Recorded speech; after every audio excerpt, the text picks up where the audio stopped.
morning, Richard. Hey, Steve. Milk and one, right? You got it right, thank you. Right. What are you working on? Well, this is an old dishwasher. Came out of a friend of mine's house, and he reports there were two things wrong. Stopped working, and it leaked all over the floor. Other than that, it's ready for service. That's right. Can you fix it? Well, that's what I'm going to dig into today. Stay tuned. Will do. Well, welcome to the Ask This Old House Loft. It is here that we'll try to answer your questions about how to cope with the maintenance challenges of your old house, whether your old house is 2 weeks old or 200 years old.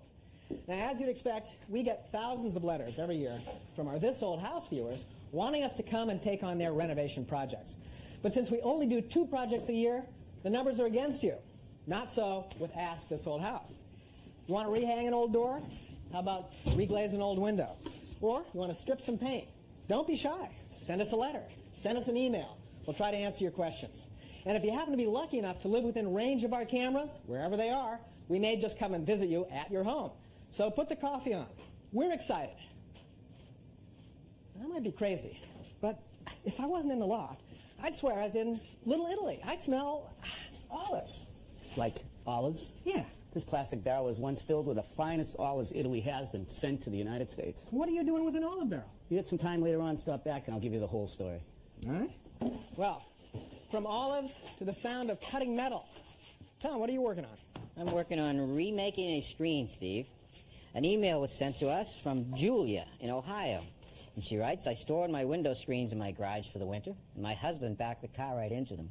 Now she's got 10 ruined screens. And the screen shop wants a fortune to fix them. Well, she wants to know if I have any ideas. Well, it just so happens that I happen to have a damaged screen right here. What happened to that? Well, this blew out of my window, and someone drove over it. I got a price on replacing it. It was almost $30. While in the home center the other day, I was walking around, and I found this metal. You recognize that? Yeah, but I didn't know you could buy it at a home center. Well, it's screen frame stock. It's cheap. Yeah? How do you cut it? Well, I've actually cut the 2 sides already. I'm going to cut the top and bottom right now. I'm actually going to cut them together, too, so I'll get the exact same length. I made up a little wooden miter box quickly. I'm going to cut them with a hacksaw. Well, it cuts easy, huh? Sure does. Now, to put these together, you notice I didn't even have to miter them. We have these little plastic clips. How much are these? About 19 cents a piece. Is that right? Yeah, slide that in down there. Boy, they just press right in, huh? Push them together. Push this one together right here. Steve, can you pass me that screen wire there, please? Now, notice you're using the fiberglass variety. You can also get it in metal. It comes in different colors, too. That's right. We're going to match what I have at my house. That's why we chose this one. Now, I'm going to basically lay the screening wire over the frame, and I'm going to clamp the wire and the frame to the table. There's a bunch of different ways you can do this. Oh, yeah. Whatever works, really, Steve, is the best way to do it. I'm going to clamp it with a little bit of tension. Now, the next ingredient is this vinyl spline material. You buy that at the home center, too. Yep. And I'm basically going to push this into the slot of the metal frame. And this stuff is all very reasonably priced. Oh, yeah. A couple of bucks for a whole roll of this stuff. It's not expensive. Now, I'm going to roll this in with this magic tool. This is actually a screening roller. And you basically push down. You get that at the home center, too, right? Yep. Where you get the rest of the stuff. Everything comes from the home center. I gently push and pull at the same time. I want to be very careful not to roll the wheel off of the frame and cut the screen. Now, when I get to the corner, I simply take a flat blade screwdriver and force the spline tight, because the roller won't make it in there. Now, I work down the side. So any special rules? Yeah, one major rule, Steve. Always go in the same direction. Don't back the wheel up. Yeah, it's getting pretty tight. It is. What happens is, as the spline goes into the groove, it actually pulls the screen taut. You want to finish it up, Steve? Sure. Okay.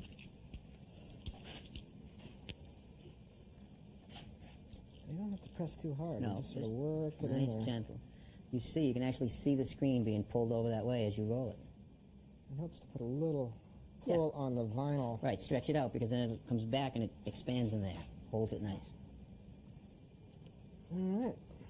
Beautiful. Now we just trim it off. Trim this right off with a razor knife. Secret to the razor knife is just to let it ride in the groove. Yeah, ride right against the rubber, but also you don't want it to cut it either. Okay, Steve, let's see how it looks. Hey, right, Tom. Looks pretty good. Not bad for 45 minutes worth of work and about $7.55 in material. You could go into business. Thanks, Steve. Roger, I've been thinking about it all day. What is the deal with these olive barrels? Well, Steve, imagine thousands of these barrels coming over from Italy or Spain, full of olives. What do you do with the barrels when the olives are gone? Ship them back and fill them up again? Too expensive. All right, well, they're plastic, so suppose you could grind them up and send them to a recycler. Well, we hope they recycle them, but this company came up with a better idea.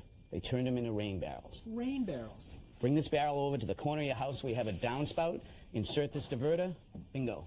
So this comes with the system. Yes. You pull off your downspout, cut it with a hacksaw, and slip this in. It gives you a way to fill up the rain barrel. Right. It physically blocks the flow of water. The water comes out onto the cover, goes through these series of holes, and down into the barrel.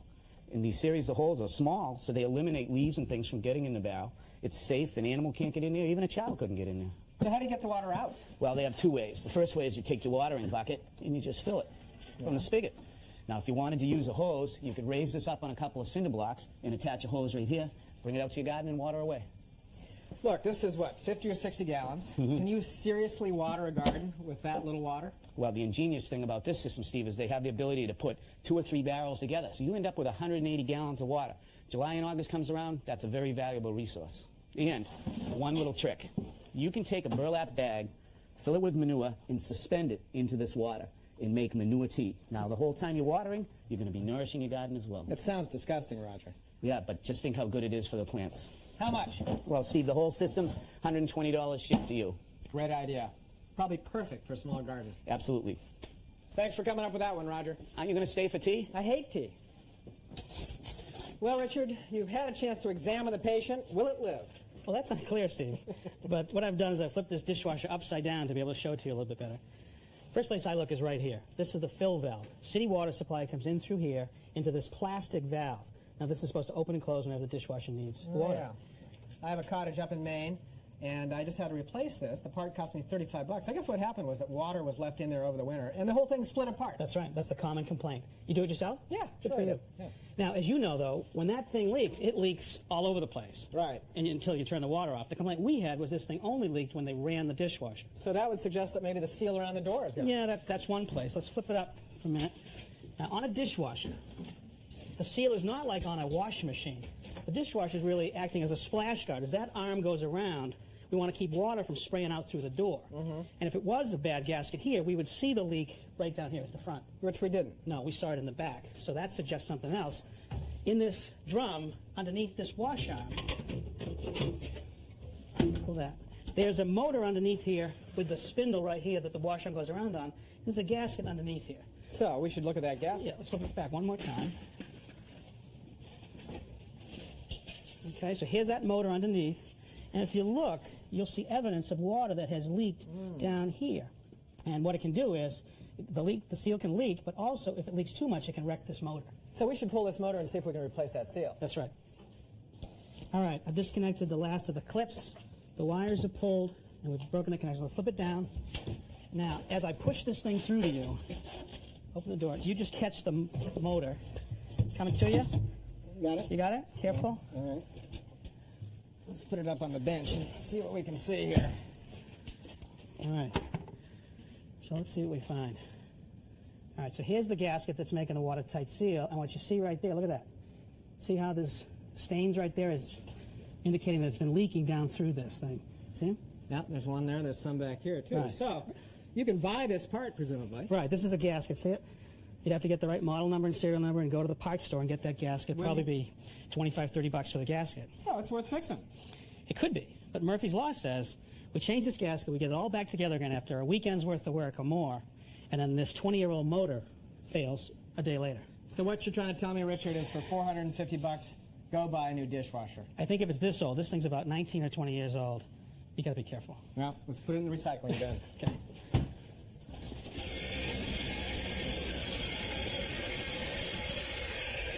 A little lawnmower maintenance from the looks of it, huh, Roger? Yeah, Steve, I'm actually working on this blade in response to a letter we got. Carlos from San Diego wrote in and said, my lawnmower blade hasn't been cutting the grass as well as it used to.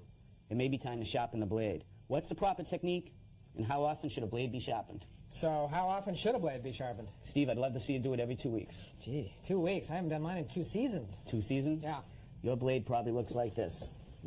A lot of nice hooks and dents. Yeah, that would be just about right. Well, you're not cutting grass, you're ripping grass. Is that bad for it? It sure is. Grass heals much better and quickly when you cut it clean, and therefore it resists disease. So, best way to sharpen a blade? Well, Steve, this is a commercial blade I've used for the last couple of weeks, and it's not in bad shape, but it does need to be touched up. Not in bad shape. Roger, it looks like a bread knife here. Well, you can imagine as these lawnmowers go along, they're going to suck up every piece of rock and debris that's in their way. So what I'd have you do with this one is just take the file and touch it up, but make sure you keep at the same angle. Nice and easy. So this will take a little while, but I'll get a good edge on it. Oh, you'll get a beautiful edge on that. Now, what happens if my blade looks like this? Really tough. You got a blade here, Steve, that's dented and hooked in, all big dents in it. This is a candidate for the bench grinder. Okay. What I'm going to do with this is bring it over here and try to straighten it out first, and then I'll put a bevel on it.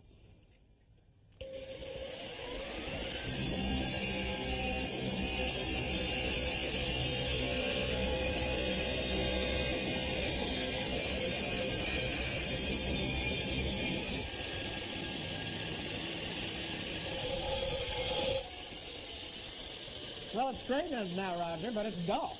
Dull as a hole. So what we're going to do is bring it over here. We're going to use the rest on the grinder, put it up at an angle like this, and work it back and forth, and put a factory bevel right back on the blade.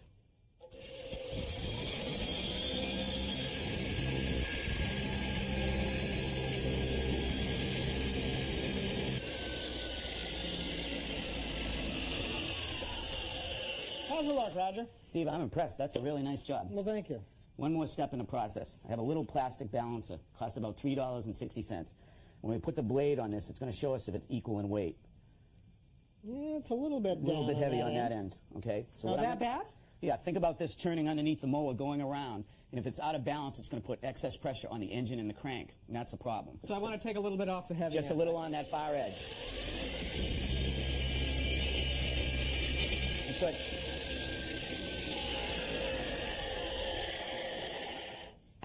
Hey, looks pretty good, Roger. Perfect, Steve. Pretty good. So you're telling me that $3.60 balancer can save me hundreds of dollars of mower repair. Absolutely. A lot of good tips here, Roger. Thanks. I wish you'd told me we were going to do this. I would have brought my blade down. Next time, I'll let you know, and I'll take care of them. Will do. Well, here's an interesting letter from Paul in Arlington. I always hit my head coming down the basement stairs. The landing on the top of the stairs is made of 2x10s or 2x12s. I've always wondered if I could replace them with a smaller dimension to save my head. I bet a lot of people in New England have the same problem, given the number of small old houses in the region. Well, let's see, this is pretty close. Why don't we put some tools in the truck and take a look at Paul's problem, see if we can solve it. Well, they said, look for a house that's painted gray. This looks like the place. I'll get it. Hey. How are you? I'm Tom Silver from Ask This Old House. Tom, great to meet you, Paul Johnson. Hi, Paul. Come on in, let me show you around. Boy, what a nice house. Thanks. How old? 1926. 1926. Yeah. And your better half is? Carla McDonald. Hi, Carla. Hi, nice to meet you. Andrew. This is How are you? How are you? And how old are you? Andrew's 2 today. It's his birthday. A birthday boy. Yeah. What? Looks like you did your kitchen over? Yeah, we've done a bunch of work on the kitchen and just some other things around the house to brighten it up. Good. You guys are doing it yourself? Yeah, oh yeah. Good. Yeah, sure. So what's your problem? Well, we've got a problem on the basement stairs over here. Let's take a look. We love problems. As you can see, whenever I come down the steps, if I take off this last step, constantly banging my head. You're banging your head. How many times do you have to hit it before you knock your sentence out? I haven't found out yet. We haven't reached that limit. All right. Well, looking at it real quick, I really have to take a look around the corner. I think I know what we got to do there. Okay. Let me look. Ah, yeah. Okay. Well, the headroom that you lack is actually supporting the stairway that runs up here to the second floor and this platform. So there's a beam that runs across there. All right. So it's really not feasible for us to cut it out easily. We could cut it out and float the platform structurally. We could also float the stairways. Okay. By floating means we have to hide the structure. Difficult to do. Let me look at something else here quickly. I noticed when I stood on the stairway that actually the treads are pretty wide. Yeah, my shoe fits pretty good, but, well, let's see. These are 11.5-inch treads. On a stairway like this, we could probably get away with a 9-inch tread. All right. Even a 9.5-inch tread was a lot of space. If I cut a couple of inches off of each tread, that will push the stairway back. Thus, when you leave the tread or the steps, you enter before you hit your head. Gotcha. All right? Yeah. So let's try it. Are you up for it? Absolutely. All right, I'm going to go to the truck. I'm going to get some tools, and we can get started. Terrific. I'm going to start by removing these treads, Paul. I'm going to try not to damage them. Okay, well, it won't be the worst thing in the world if they get wrecked, because we want to replace them eventually anyway. So. Well, that makes it easier.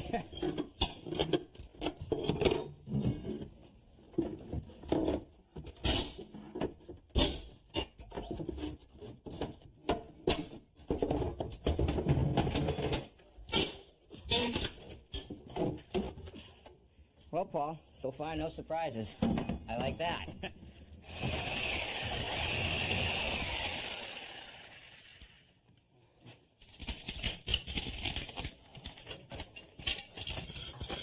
Looks good. Yeah, it does look pretty good. So how long do you think it'll be before we get it all put back together? Oh, I'm guessing about 2 or 3 weeks anyway, Paul. You're not in a hurry, are you? We got some laundry to do, you know.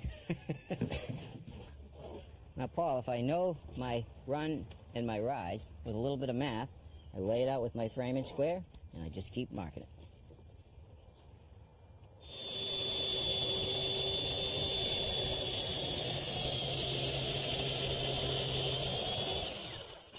Beautiful. All right. Now, why we did not cut these all the way, and I had you stop here, is I didn't want the circular saw going in too far so that this piece would fall out to meet this. We're going to finish this up with a handsaw. Gotcha. We're actually going to hang these stairs stringers with these metal plates I got at the home center. Now, these are little timber hangers that are going to support this end of the stringer. Should be right there. Hold it still now. You got it? You didn't move it on me, did you? No, sir.